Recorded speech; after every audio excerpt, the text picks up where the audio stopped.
স্বাগত জানাচ্ছি টিভিএন 24 এর নিয়মিত আয়োজন টিভিএন অ্যানালাইসিসের সাথে আছি তাহিয়া রুবাইয়া তাওপুলা। আজ আমরা কথা বলবো ট্যাক্স নিয়ে এবং আলোচনায় গুরুত্ব পাবে যারা বাড়ি কিনতে চাচ্ছেন সেক্ষেত্রে বাড়ির মর্টগেজ থেকে শুরু করে একদম শেষ পর্যন্ত প্রত্যেকটা স্টেপ। আলোচনার জন্য আমার সাথে স্টুডিওতে যুক্ত হচ্ছেন সিপিএ জাকির চৌধুরী। জাকির চৌধুরী, আপনাকে স্বাগত আমাদের আজকের আয়োজনে। ধন্যবাদ আপনাকে। জি, দর্শক আপনারাও যুক্ত হতে পারেন, টেলিভিশনের স্ক্রিনে নাম্বার দেখতে পাচ্ছেন। ফেসবুকে টিভিএন 24 আমাদের ফেসবুক পেজ রয়েছে, আপনি চাইলে ফোন করতে পারেন অথবা আমাদের ফেসবুক পেজে লাইভ স্ট্রিমিং হচ্ছে সেখানেও যুক্ত হতে পারেন, যে কোনো মতামত জানাতে পারেন। এছাড়া আমাদের আজকের যে আলোচনার বিষয় সেই সংক্রান্ত যদি আপনার কোনো প্রশ্ন থাকে সেই প্রশ্নটিও করতে পারেন। আমার সাথে স্টুডিওতে যিনি যুক্ত আছেন সেই বিশেষজ্ঞ অতিথি আপনার প্রশ্নের উত্তর দেবেন। আলোচনা শুরু করতে চাই, বাড়ি কেনার কথা বলছিলাম। জাকির চৌধুরী, আমরা প্রত্যেকটা স্টেপ আসলে জানার চেষ্টা করব যতটুকু সম্ভব হয় যারা বাড়ি কিনতে চাচ্ছেন। আমি আসলে প্রি অ্যাপ্রুভাল যে বিষয়টি রয়েছে, প্রি অ্যাপ্রুভাল দিয়ে শুরু করতে চাই। বাড়ির ক্ষেত্রে আসলে কিংবা মর্টগেজের জন্য প্রি অ্যাপ্রুভাল নেওয়ার যে গুরুত্ব সেটি আসলে কতটুকু, কিংবা বাড়ি কেনার প্রক্রিয়াকে এটি কিভাবে প্রভাবিত করে? জি, ধন্যবাদ আপনাকে, ধন্যবাদ সকল টিভিএন 24 দর্শকদেরকে যারা এই মুহূর্তে টিভি সেটের সামনে বসে আমাদের প্রোগ্রামটা দেখছেন অথবা সোশ্যাল মিডিয়াতে পরবর্তীতে দেখছেন। তো আপনার আমেরিকান ড্রিমের একটা ড্রিম হলো আপনার বাড়ির ওনার হওয়া, এবং বাড়ির ওনার হতে গেলে আপনাকে অনেক স্টেপ, অনেক পদক্ষেপ আপনাকে কমপ্লিট করতে হয়। যারা নতুন আমেরিকাতে আসছেন অথবা ইউএসএ আসছেন তাদের জন্য আসলে এই প্রসেসটা অনেক সময় জানাটা অজানা থেকে যায় এবং তারা অনেক সময় দ্বিধাদ্বন্দ্বে থাকেন। যারা অনেকদিন ধরে এই দেশে আসেন, যারা দেখছেন অন্যান্যরা বাড়ি তারা হয়তো বা অনেকটা ফ্যামিলিয়ার অথবা দেখে শুনে তারা কিন্তু আপনার তারা নিতে পারে পদক্ষেপ। বাট যারা একেবারে নতুন বা 2-1 বছর ধরে আসছেন, যাদের একটা ড্রিম হলো বাড়ি কিনা, তাদের জন্য আসলে এই প্রসেসটা অনেক অজানা থেকে যায় এবং এটা হার্ড হয়ে যায় এটা ফলো করা।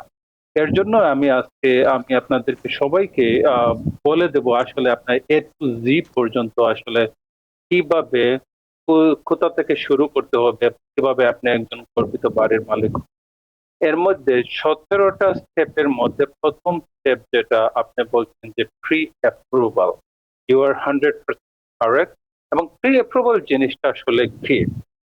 যদি আপনারা কেউ ক্যাশে বাড়ি কিনেন তাহলে কিন্তু আপনার প্রি অ্যাপ্রুভালের কোনো কোয়েশ্চেন এখানে নাই, বিকজ আপনি 100% ক্যাশ দিয়ে বাড়িটা কিনে নেবেন। বাট আমরা ইউএসএ তে যারা আছে তারা থেকে 99% অথবা 95% আমাদের মর্গেজের উপরে আপনার নির্ভরশীল হতে হয়। যেই এরিয়াতে আমরা কিন্তু 100% ক্যাশে পে করতে পারি না।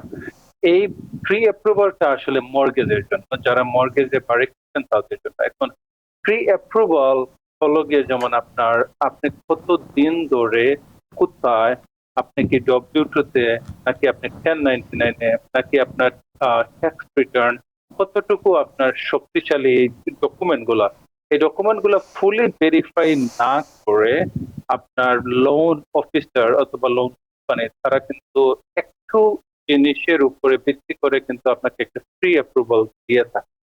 এই প্রি অ্যাপ্রুভালে আসলে অ্যামাউন্টটা থাকে, যেমন আপনি কত পর্যন্ত লোন পেতে পারেন তাদের কাছ থেকে।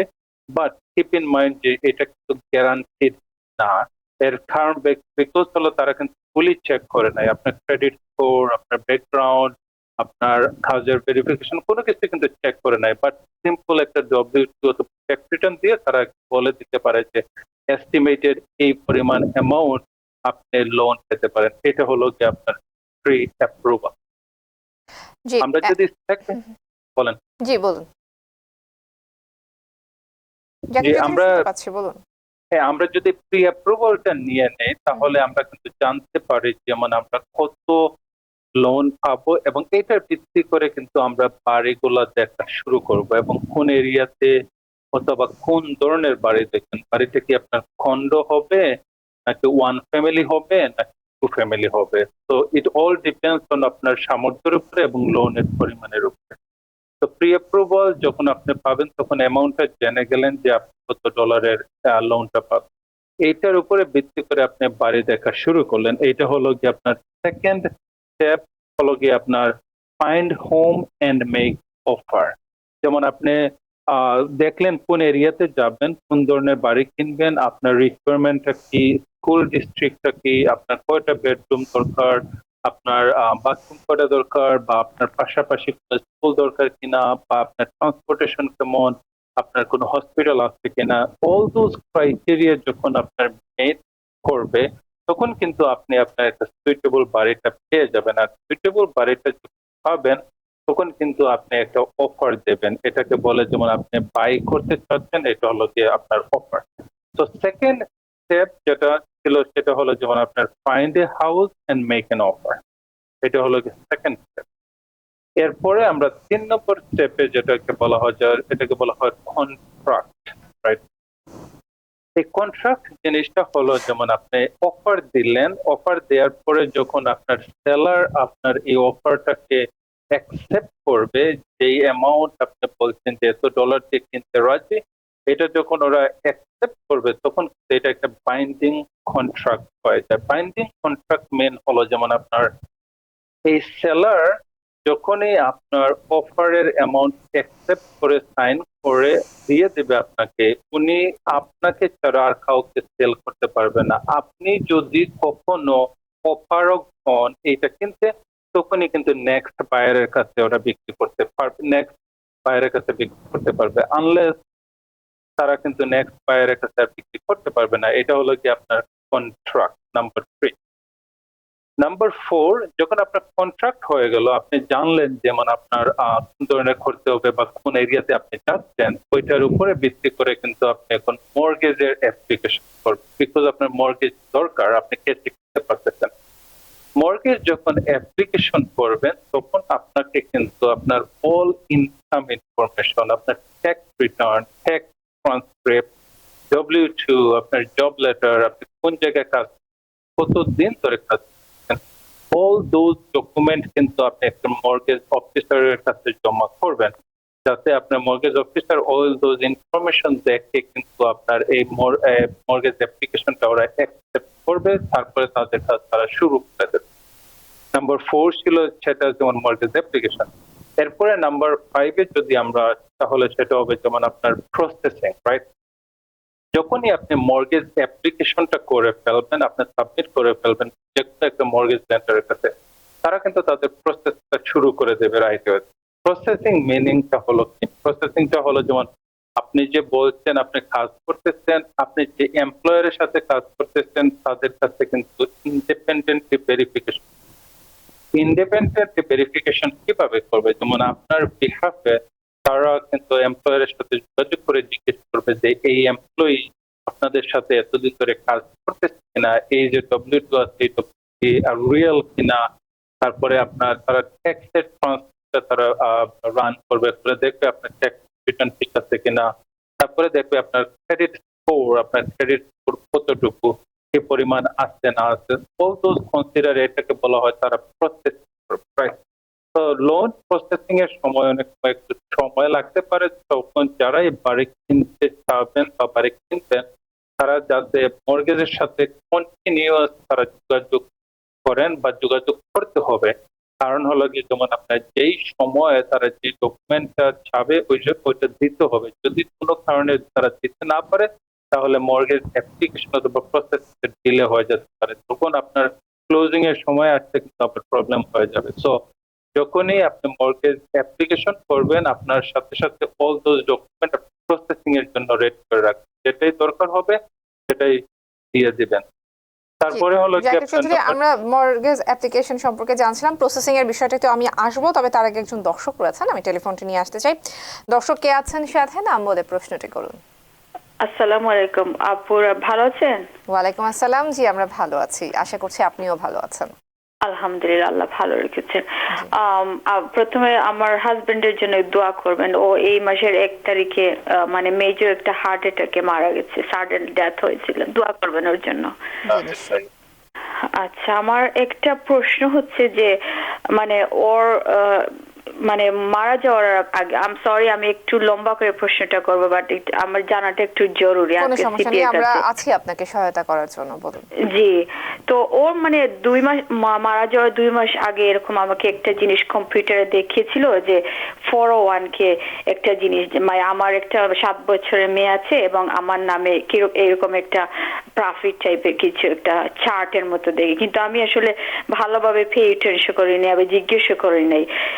কিন্তু সামথিং ও বলেছে যে আমার জন্য এবং আমার মেয়ের জন্য কিছু একটা রেখেছে 401 কিতে, like 3 million or something like that.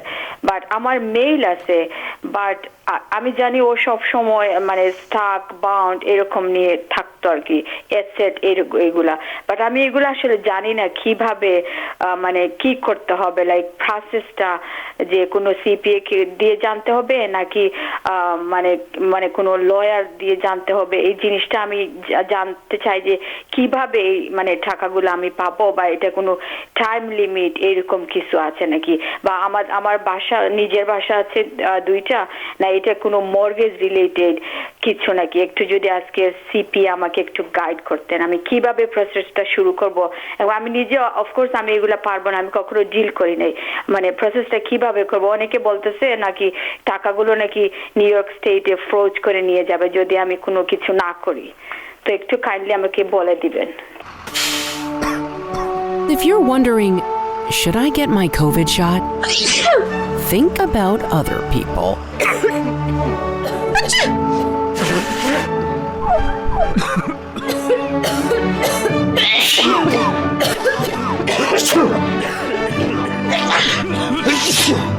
Set a date to get your COVID shot and RSV if eligible. Learn more at nj.gov/health/vaccines. জি নিশ্চয়ই, CPA জি, জ্যাকি। ধন্যবাদ আপা আপনার কোয়েশ্চেনের জন্য। ফার্স্ট অফ অল আমি আসলে রিয়েলি সরি আপনার এই লসের জন্য। আমি জানি এই লস আসলে কখনো রিকভারেবল না। এখন আপনার যে কোয়েশ্চন অথবা যে কনসার্ন হলো গিয়ে আপনার অ্যাসেট রিলেটেড কনসার্ন। এখন ওয়ান অফ দ্য অ্যাসেট হলো গিয়ে আপনি মেনশন করছেন আপনার 401k, রাইট? তো 401k হলো গিয়ে আপনার একটা রিটায়ারমেন্ট, যে মনে করেন আপনার একটা রিটায়ারমেন্ট এজে যাওয়ার আগে আপনি একটা ফান্ড রেডি করে রাখছেন। এখন যখনই রিটায়ারমেন্টে যাবেন তখন এই অ্যামাউন্টটা কিন্তু মানে পাবেন ব্যাক। এই 401k কিন্তু আপনার এমপ্লয়ার প্রোভাইডেড, যে উনি যেখানে কাজ করতেছিলেন ওনার এমপ্লয়ার কিন্তু এটা সেট আপ করে দিচ্ছিল। তো আমি আপনাকে বলবো এই 401k এর যে অ্যামাউন্ট গুলো উনি যে জমা করতেছিলেন, যেহেতু ওনার আনফরচুনেট ডেথ হয়ে গেছে, উনি আপনার কখনো কিন্তু রিটায়ারের সময় পাচ্ছেন না বা পান নাই। এক্ষেত্রে যে অ্যামাউন্ট আপনার 401k তে জমা আছে, আপনি এজ এ বেনিফিশিয়ারি হিসেবে আপনার এমপ্লয়ারের কাছ থেকে এটা ক্লেম করতে পারবেন, নাম্বার 1। নাম্বার 2, আপনি কিছু একটা মেনশন করছেন অ্যাবাউট ইউর স্টক, রাইট? তো স্টক যদি কারো ইনভেস্টমেন্ট থাকে, it's about kind of like আপনার ক্যাশ অ্যামাউন্ট আপনার একটা ব্যাংকে জমা আছে বা স্টকে জমা আছে, রাইট? যেহেতু পার্সনটা ডাই করে ফেলছেন, আপনি কিন্তু অ্যাবসলিউট বেনিফিশিয়ারি হবেন এজ এ ওয়াইফ। ওই আপনার যে প্ল্যাটফর্মের সাথে উনি যে স্টক করতেছিলেন, যদি সামহাও আপনি যদি ওদের নামটা জানেন, তাহলে কিন্তু তাদের সাথে যোগাযোগ করে আপনার লিগ্যাল প্রসিডিউরের মাধ্যমে ইদার আপনি এটা ম্যানেজ করতে পারবেন, অথবা বলবে যে ওই স্টকের সবগুলো সেল করে আপনি প্রফিটটা নিয়ে আসতে পারবেন, এইটা হতে পারে। নাম্বার 3, আপনি বলছিলেন যে আপনার কিছু সম্পত্তি আছে, এই সম্পত্তিগুলো আসলে এখন কি হবে, রাইট? তো অনেকে বলতেছেন যে আপনি যদি এটা ক্লেম না করেন অনেক স্টেট নিয়ে যাবে।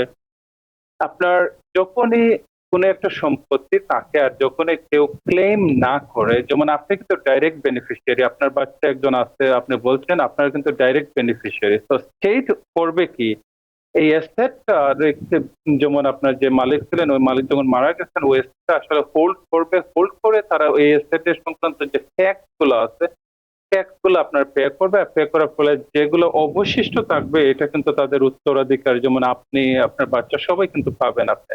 But it just has to claim for it. আপনার ওরি করে কোনো দরকার নাই, এটা কেউ নিতে পারবে না। জাস্ট লাইক লিগ্যাল প্রসিডিউরের মাধ্যমে আপনি আপনার সবগুলো কিন্তু আপনি পাবেন। আর যেহেতু আপনি direct beneficiary as a wife, মানে আপনার কিন্তু ফার্স্ট রাইট থাকবে অল দোজ সম্পত্তি, আপনার হাজবেন্ডের যে সম্পত্তি ছিল আশা করি এই সংক্রান্ত আপনি একজন লিগ্যাল প্রফেশনালের সাথে যোগাযোগ করবেন, তারা কিন্তু আরো বেটার আপনাকে গাইড করতে পারবে। জি, নিশ্চয়ই। আমার মনে হয় যে দর্শক আসলে যে বিষয়টি নিয়ে দ্বিধাদ্বন্দ্বে ছিলেন সেটি অনেকখানি স্পষ্ট হয়েছে। অভিজ্ঞ কারোর সহায়তা নিয়ে নিশ্চয়ই আপনি যেই পদ্ধতিতে আগাতে চাচ্ছেন সেখানে সফল হবেন আমরা আশা করি। আমরা আবারও আলোচনায় ফিরবো। জাকির চৌধুরী, মর্টগেজের যে বিষয়টি নিয়ে কথা হচ্ছিল, প্রসেসিং এর পর্যায়ে ছিলাম আমরা। তো আমরা প্রসেসিং যে বলছিলাম, যেটা মর্গেজ কোম্পানি আপনার এই প্রসেস আপনার আইডি লাইক আপনার W2 ভেরিফিকেশন, জব ভেরিফিকেশন, জবে কতদিন ধরে আছেন এগুলো ভেরিফিকেশন, তারপরে হলো কি আপনার ক্রেডিট স্কোর, এগুলো কিন্তু রান করে, এটাকে বলা হয় প্রসেস। এরপরে যে স্টেপটা সেটা হলো যেমন আপনার অর্ডার অ্যাপ্রেজাল, লাইক নাম্বার 6 যে স্টেপটা, নাম্বার 6 স্টেপটা অর্ডার অ্যাপ্রেজাল মানে হলো যেমন আপনার যে কোনো লাইক যখন সেলার বিক্রি করবে, অবভিয়াসলি সেলার চাবে যে যত বেশিতে এই বাড়িটা বিক্রি করতে পারে, এবং যে বায়ার আছে বায়ার চিন্তা করবে যত কমে এই বাড়িটা কিনতে পারে। বাট কিছু রুলস রেগুলেশন আপনার ব্যাংকের আছে, যারাই লোন দেবে তারা কিন্তু এটা বলবে যে এই এরিয়াতে এই বাড়ির মূল্য কত হতে পারে।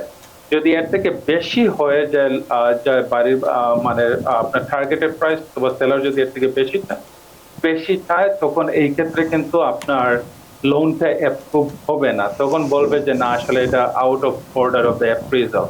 অ্যাপ্রেজালের থেকে যদি মর্গেজের লোনের অ্যামাউন্টটা কম হয় অথবা সমান হয় তখন কিন্তু আপনার মর্গেজটা আপনার পাস হবে অথবা মর্গেজটা অ্যাপ্রুভ হবে। আদারওয়াইজ সেলারকে কিন্তু বলা হবে যে না আসলে এই এরিয়াতে এই বাড়ির মূল্যটা এতটুকু হবে না, আপনাকে বাড়িটার মূল্যটা কমাতে হবে, আর নাহলে আপনি সেল করতে পারবেন না, এরকম ভাবে। তো এটা হলো গিয়ে যেমন আপনার অর্ডার অ্যাপ্রেজালের কাজ হলো এটা। জি, এরপরে আমরা আন্ডাররাইটিং এর বিষয়টিও আপনার কাছ থেকে জানবো, তবে তার আগে আরো একজন দর্শক রয়েছেন, টেলিফোনটি নিয়ে আসতে চাই। দর্শক কে আছেন সাথে, নাম বলে প্রশ্নটি করুন। হ্যালো, আসসালামু আলাইকুম। ওয়ালাইকুম আসসালাম। জি, হ্যাঁ, আগে একদিন আমি এই অনুষ্ঠানটা শুনছিলাম, তখন সিপি জাকির ভাই বলছিল যে স্টেট থেকে যে যারা ট্যাক্স রিটার্ন করছে ওদের বাচ্চাদের যে আপনার স্কুল সাপ্লাই কেনার জন্য কিছু টাকা দিয়েছে, তো চেক পাঠাইছে, বাট আমি এখনো পাইনি। আমি তো ট্যাক্স রিটার্ন অলরেডি পাইছি, বাট এটা পাইনি, তো এটার জন্য আমি কি করব? জি, ধন্যবাদ আপা আপনার কোয়েশ্চেনের জন্য। আপনি যেটা বলছেন সেটা হলো যে আপনার নিউ স্টেটের গভর্নর ক্যাথি হকুল কিন্তু অগাস্টের 1 তারিখ থেকে আপনার এম্পায়ার স্টেট ট্যাক্স ক্রেডিট মানে একটা অ্যামাউন্ট ওয়ান টাইম সব বাচ্চাদেরকে মানে দিয়ে দিচ্ছেন। এটা হলো বেসড অন দ্য রিকোয়ারমেন্ট। আপনার ট্যাক্স রিটার্নে দেখতে হবে যেমন আপনি নিউ ইয়র্ক স্টেটে আপনার এম্পায়ার ট্যাক্স ক্রেডিটের জন্য অরিজিনালি এলিজিবল ছিলেন কিনা যখন 2023-তে ট্যাক্স রিটার্ন করেন, এবং যদি ওই সময় এই ক্রেডিটটা পেয়ে থাকেন তাহলে এইবারও কিন্তু এই ক্রেডিটটা পাবেন, এবং এই ক্রেডিটটা পাওয়ার জন্য আপনার বাচ্চার বয়স হতে হবে লেস দেন 17 ইয়ার্স ওল্ড। যদি কোনো কারণে আপনি এখনো পে না থেকে থাকেন তাহলে এটা হতে পারে, যদি আপনি এলিজিবল হন আর যদি না পান তাহলে এটা হতে পারে ইদার মেইলিং মিস্টেক অথবা এখনো আসতেছে। কারণ হলো গিয়ে যেমন আপনার অগাস্টের 1 তারিখ থেকে চেক দেওয়া শুরু করছেন এবং অগাস্টের 31 তারিখের ভিতরে বলতেছেন সব মেইল করা শেষ হয়ে যাবে চেক। এখন অগাস্টের 31 তারিখে যদি আপনার মেইল করা হয় তাহলে অনেক সময় 2 থেকে 3 সপ্তাহ লেগে যেতে পারে। তো আমি আপনাকে বলবো যেমন আপনি ওয়েট আনটিল সেপ্টেম্বর 30th, যদি আপনি এলিজিবল থাকেন ওয়েট আনটিল সেপ্টেম্বর 30th। এরপরে সেপ্টেম্বর 30th পরে কিন্তু আপনি নিউ ইয়র্ক স্টেটকে একটা কল দিতে পারেন, যে তখন তারা ইনভেস্টিগেশন করে দেখবে যে যদি আপনি এলিজিবল ছিলেন আর আপনার চেক দেয়া হয়েছে আর আপনি যদি না পান তাহলে তারা ওই চেক ভয়েড করে নেবে এবং আপনাকে নতুন করে আবার আরেকটা চেক দিয়ে দেবে। আই হোপ আপনি আপনার কোয়েশ্চেনের আনসার পেয়ে গেছেন।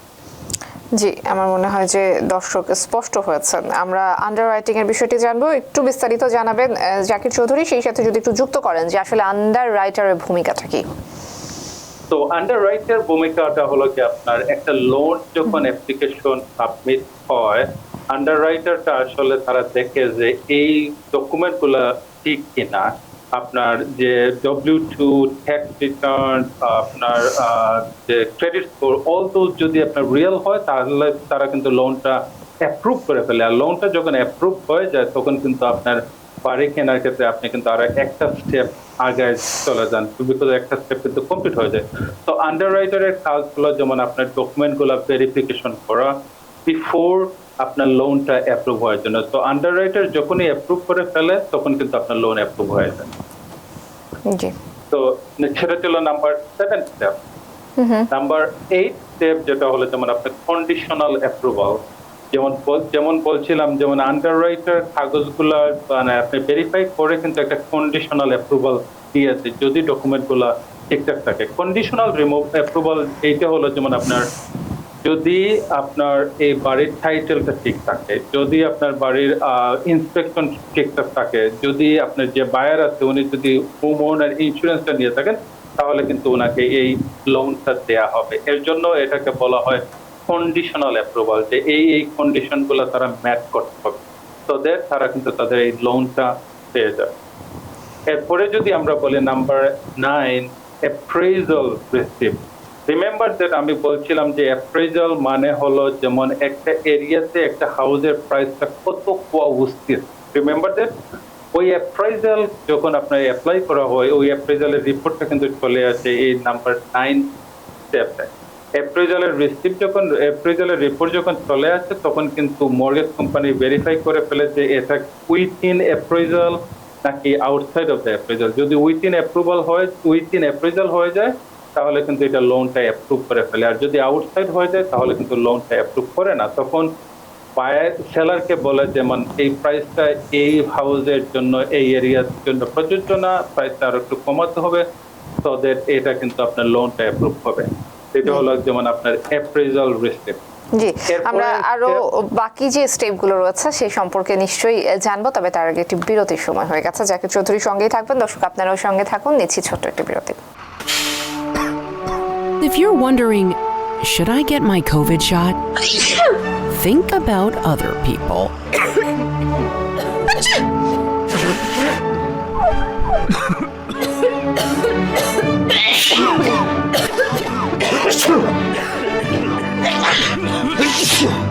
Set a date to get your COVID shot and RSV if eligible. Learn more at nj.gov/health/vaccines. বিরতির পর আবারও স্বাগত জানাচ্ছে টিভেন অ্যানালাইসিসের সাথে আছি তাহিয়া রুবাইয়া তপলা। আজকে আমরা আলোচনা করছি ট্যাক্স নিয়ে, এবং সেই ক্ষেত্রে আসলে যারা বাড়ি কিনবেন তাদের জন্যই মূলত আজকে আমাদের আলোচনায় গুরুত্ব পাচ্ছে বাড়ি কেনার প্রত্যেকটা স্টেপ। সিপিএ জাকির চৌধুরী আমার সাথে অনলাইনে যুক্ত আছেন, দর্শক আপনারাও যুক্ত হতে পারেন। টেলিভিশনের স্ক্রিনে নাম্বার দেখতে পাচ্ছেন, এই নাম্বারে ফোন করতে পারেন। টিভিএন 24 আমাদের ফেসবুক পেজ, সেখানে লাইভ স্ট্রিমিং হচ্ছে, সেখানেও যুক্ত হতে পারেন। আজকের আলোচনা সংক্রান্ত যদি আপনার কোনো প্রশ্ন থাকে সেই প্রশ্নটি করতে পারেন, আমাদের অতিথি আপনার প্রশ্নের উত্তর দেবেন। আমরা আবার আলোচনা শুরু করবো। জাকির চৌধুরী, অনেকগুলো স্টেপ সম্পর্কে আমরা জানছিলাম, টাইটেল রিপোর্ট এটি এখন জানতে চাই, এখান থেকে আবার শুরু করতে চাই। জি, তো টাইটেল রিপোর্টটা হলো যেমন আপনি যে বাড়িটা কিনতে যাবেন এইটার আসলে মালিকানা কি লিগ্যাল কিনা, অথবা আপনি যদি বাড়ি একটা কেনার পরে যদি কোনো একটা সময় আইসা বলে যে না আসলে আমি এইটার বাড়ির মালিক ছিলাম, আমার সিগনেচার নেওয়া হয় নাই, এই ক্ষেত্রে কিন্তু আপনার বাড়িটা আসলে আপনার বাড়ি থাকবে না। এর কারণে বলা হয় টাইটেল মিনিং হলো যে এই বাড়িটা কবে, কার কাছ থেকে, কে কিনছে, এরপরে এখন কোন পর্যায়ে চলে আসে, দেন আপনি এটা কিনতেছেন কিনা। এটার মিনিং হলো যেমন আপনার মালিকানা ক্লিয়ারেন্স আছে কিনা, অথবা টাইটেল, যে সবাই মানে কেউ কি মালিকানা বলবে কিনা যে না আমি মালিক, আমি মালিক, আমি মালিক, এইভাবে যদি বলে আছে তাহলে কিন্তু আপনি কিন্তু এই বাড়ির মালিকটা হতে পারবেন না। এর কারণে টাইটেল রিপোর্ট অথবা টাইটেল রিপোর্ট হলো টাইটেল ক্লিয়ারেন্স, যে কোনো কিছু নাই, কারেন্ট যে সেলার আছে উনি কিন্তু এই বাড়ির মালিক, তারা আর কেউ এই বাড়ির মালিক না। তখন এই সেলার যখন এটা বিক্রি করবেন তখন কিন্তু আপনার একটা সম্মতিতে হয়ে যায়, তখন আর মাল্টিপল কোনো ওনার এখানে আইসা ক্লেম করতে পারবে না। তো এটাকে বলা হয় title report, which is very important. কারণ হলো কি আপনি কেনার পরে যদি আরেকজন চলে আসে বলে যে না আমি ওনার, উনি যদি টাইটেল রিপোর্টটা নিয়ে আসে তাহলে কিন্তু আপনি হ্যাসেলে পড়ে গেলেন, আপনি কিন্তু বাড়ির মালিকটা হতে পারবেন না, তখন ওনার কাছ থেকে আরেকবার কিনতে হবে। এর জন্য টাইটেল রিপোর্টটাও কিন্তু আপনার ক্লিয়ারেন্স থাকা উচিত, এবং এটা very important step as well. তো এটা ছিল নাম্বার 10। এরপরের স্টেপটা হলো যেমন আপনার হোম ওনার ইন্স্যুরেন্স, রাইট? তো হোম ওনার ইন্স্যুরেন্সটাও কিন্তু যে বায়ার আছেন উনি কিন্তু অ্যারেঞ্জ করতে হবে, এবং হোম ওনার ইন্স্যুরেন্স মিনিংটা হলো যেমন আপনার আল্লাহ না করুক এই হোমটার ডেস্ট্রয় বিভিন্ন ভাবে হতে পারে। এক হতে পারে ফ্লাডেড স্ট্রেট হতে পারে, 2 হতে পারে ফায়ার লাগতে পারে, 3 হলো গিয়ে আপনার ন্যাচারাল ডিজাস্টার, আপনি ঝড় বৃষ্টি চলে আসে, অনেক কিছু হতে পারে, রাইট?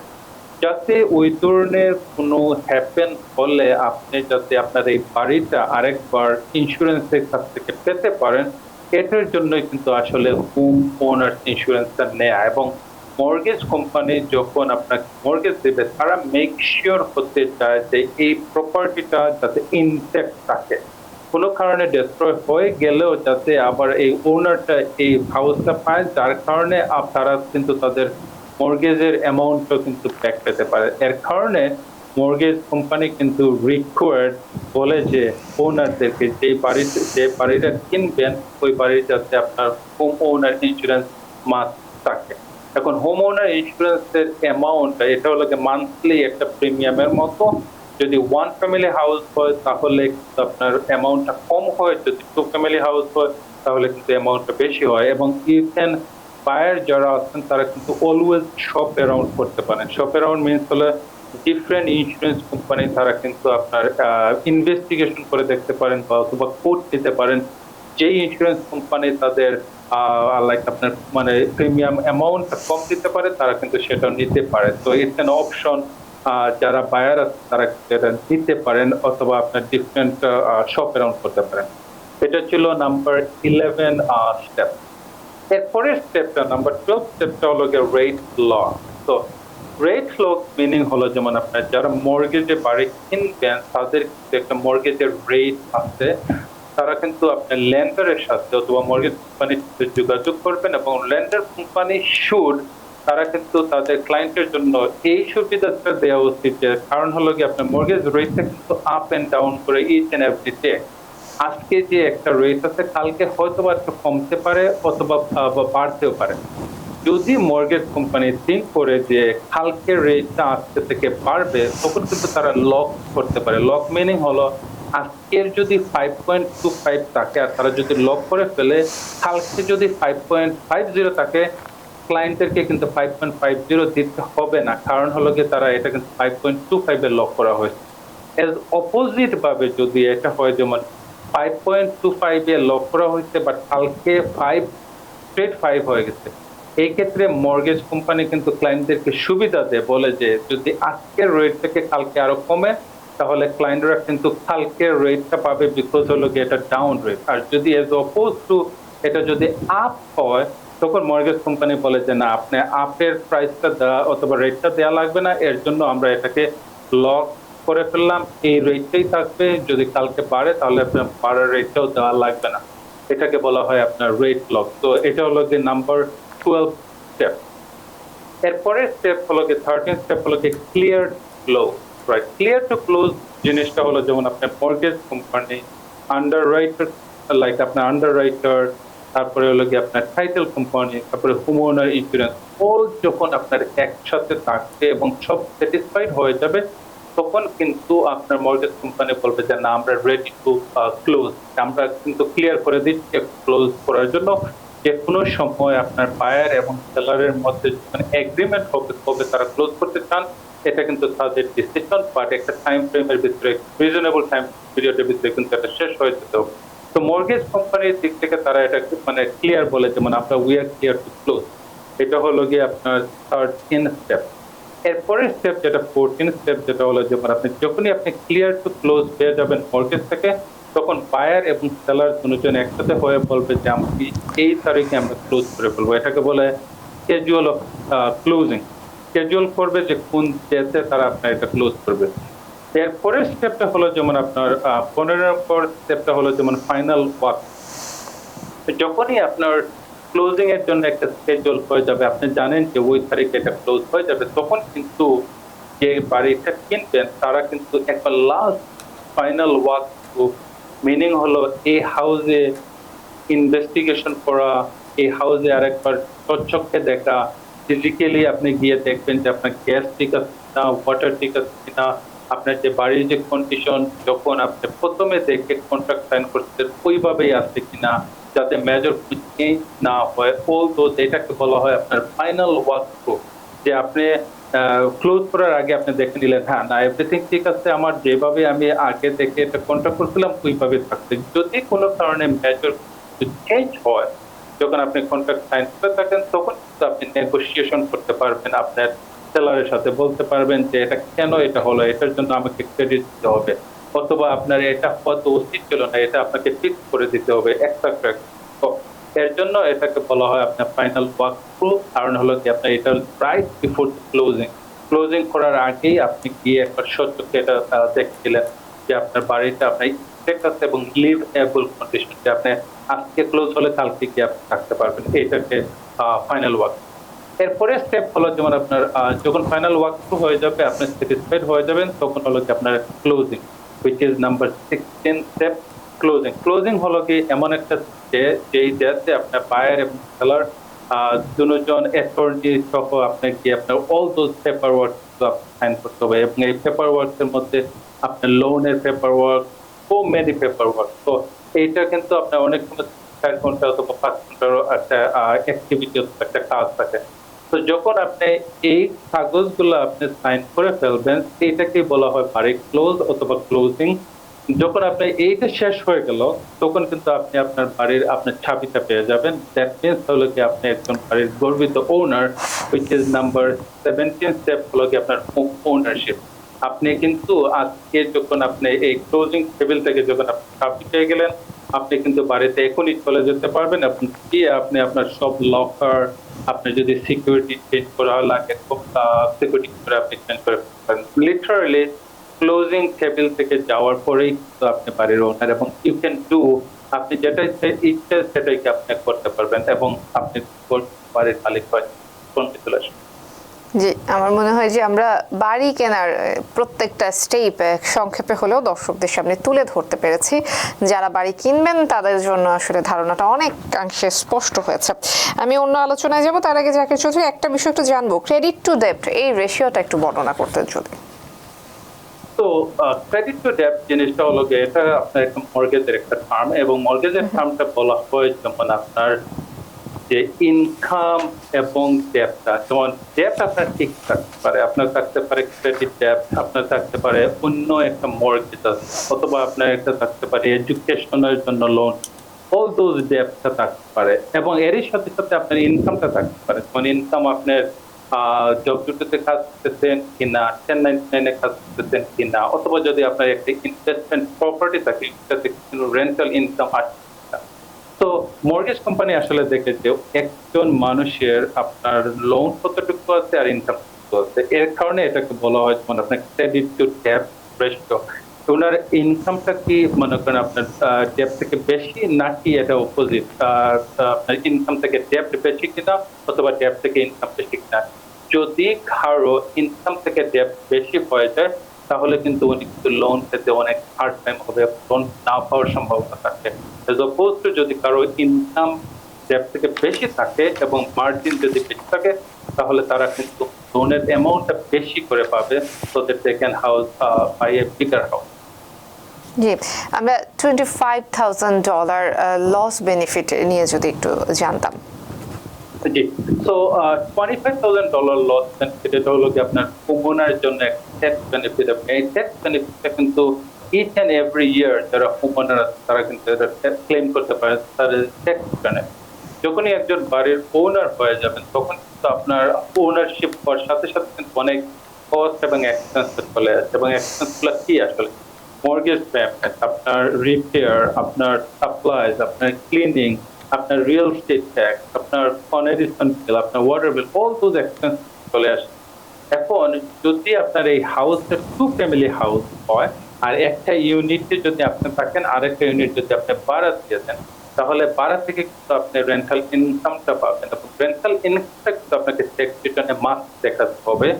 বাট আইআরএস এটা বলে যেমন আপনি যেই উৎস থেকে আপনি ইনকাম করতেছেন ওই উৎসর ইনকামটা জেনারেট করতে যে এক্সপেন্স আছে ওইটাও কিন্তু আপনি দেখাতে পারবেন আপনার ট্যাক্স রিটার্নে। তো ফর এন এক্সাম্পল, আপনার যে আদার ইউনিট যেটা রেন্ট আছে ওইটা থেকে যদি আপনি $1,000 যদি আপনি রেন্ট পান প্রতি মাসে, তাহলে বছরে হবে আপনার $12,000 আপনার রেন্টাল ইনকাম।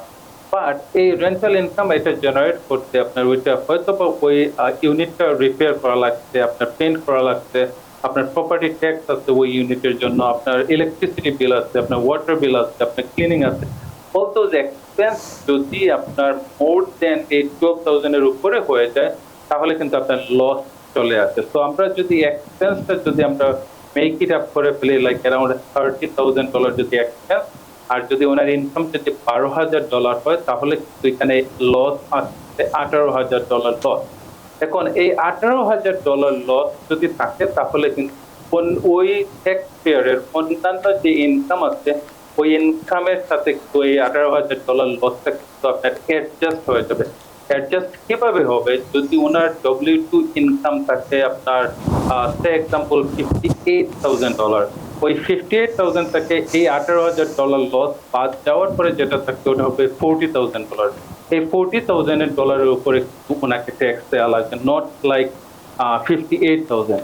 তো এইভাবে এই যে লসটা আসলে এই লসটা আসলে ম্যাক্সিমাম লিমিটেশন থাকে আপনার $25,000 পর্যন্ত যদি লস থাকে তাহলে কিন্তু এই $25,000 ফুলি একজনে অথবা একজন হোমওনার বেনিফিট নিতে পারেন তাদের ট্যাক্স।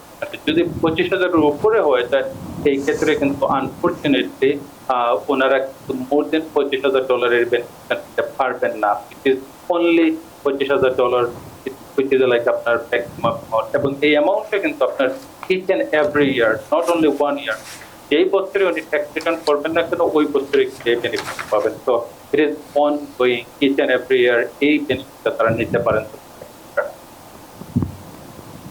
জি, আমরা একদম আলোচনার শেষ পর্যায়ে চলে এসেছি, একদম শেষ মুহূর্তে এসে জাকির চৌধুরী, যারা বাড়ি কিনবেন অথবা বাড়ি কেনার কথা ভাবছেন তাদের জন্য আসলে আপনি ওভারঅল মোটা দাগে কি পরামর্শ দেবেন? আপনার যদি আপনি বাড়ি কিনতে চান তাহলে ডেফিনেটলি আপনার ওয়েট করা উচিত না, কারণ হলো যে আপনার ইন্টারেস্ট রেট বাড়বে অথবা কমবে, হোয়াটএভার ইট ইজ, প্রাইস কিন্তু আপনার বাড়তেছে কমতেছে না। তারপরে আপনার যখনই আপনি বাড়ির একটা ওনার হবেন আপনি ট্যাক্স বেনিফিট পাওয়ার সাথে সাথে আপনি কিন্তু একটা ইকুইটি আপনি গ্রো আপ করবেন। আর যখনই আপনি একটা বাড়ি কিনছেন তখন কিন্তু আপনার রেন্টের বা আপনার যে মুভ করার চিন্তা ভাবনা থাকবে না। সো দ্যাট স্ট্যাটিস্টিক্স বলছে যে মানে যেই এরিয়াতে যত বেশি হোমওনার তাদের কিডসরা, তাদের বাচ্চা কাচ্চারা তত বেশি এডুকেটেড, বিকজ হলো গিয়ে তাদের লাইক প্যারেন্টসরা কিন্তু মনে করেন আপনার ওয়েল মেইনটেইন থাকে এবং ট্যাক্স বেনিফিটটা পায়, যাতে তারা কিন্তু তাদের কিডসদেরকে মানে স্কুলে পড়াতে বা সরঞ্জামাতি কিনতে তাদের অনেক হেল্প হয় because of the tax rate পায়। তো আমি বলবো যারা বাড়ি কিনতে চান, যারা নতুন আমেরিকাতে আসছেন তাদের ড্রিম থাকা এবং এই বাড়িটা কিনা কিন্তু একটা পরিকল্পনার ব্যাপার। আগে থেকে যে যত তাড়াতাড়ি পরিকল্পনা করবে উনি কিন্তু তত তাড়াতাড়ি একটা বাড়ি। জি, জাকির চৌধুরী অসংখ্য ধন্যবাদ আমাদেরকে আজকে সময় দেওয়ার জন্য। ধন্যবাদ আপনাদের সবাইকে। দর্শক, ধন্যবাদ জানাবো আপনাদেরকেও। টিভিএন অ্যানালাইসিসে এই ছিল আজকের মতো। টিভিএন 24 এর সঙ্গেই থাকুন সবসময়। টিভিএন 24 টেলিভিশন দেখতে আজই কল করুন 7187776556। লগ ইন করুন www.totalcablebd.com। নিউ ইয়র্ক থেকে সম্প্রচারিত টিভিএন 24 টেলিভিশন বিশ্বজুড়ে বাঙালির কণ্ঠস্বর।